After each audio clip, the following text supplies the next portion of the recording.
Samantala, bumigay ang isang tulay sa Barangay Aguado sa 13 Martires City sa Cavite nang daanan ng isang overloaded na truck.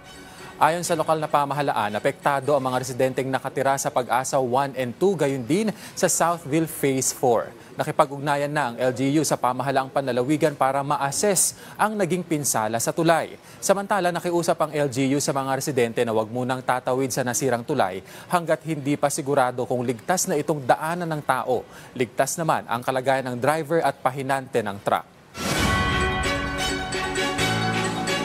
Pinagana ang Philippine Emergency Assistance Team sa Pampanga para mabilis na makapagpadala ng serbisyong medikal sa mga nangangailangan.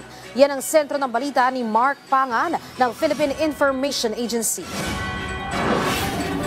Inactivate na ng Jose B. Lingad Memorial General Hospital o JBLMGH ang Philippine Emergency Medical Assistance Team o PEMAT sa Santo Tomas, Pampanga, upang matugunan ang tumataas na bilang ng pangangailangang pangkalusugan sa lugar at mga kalapit bayan nito. Personal itong ininspeksyon ngayong araw ni DOH Secretary Teodoro Herbosa. Ayon kay JBLMGH Medical Center Chief Montserrat Chichauco, ang pasilidad ay may 15 ward beds na pansamantalang itinayo sa loob ng movie theater ng munisipyo ng Santo Tomas na nakalaan para sa mga pasyenteng nangangailangan ng Level 1 Medical Intervention o paunang lunas. Kabilang sa mga serbisyong ibinibigay ng PEMAT ang CT scan, resuscitation services, pagbabakuna laban sa rabies at gamutan para sa leptospirosis. Naglagay rin ng hospital tent malapit sa evacuation center upang tugunan ang iba pang agarang pangangailangang medikal ng mga evacuees. Bukas ang nasabing pasilidad hindi lamang para sa mga taga Santo Tomas,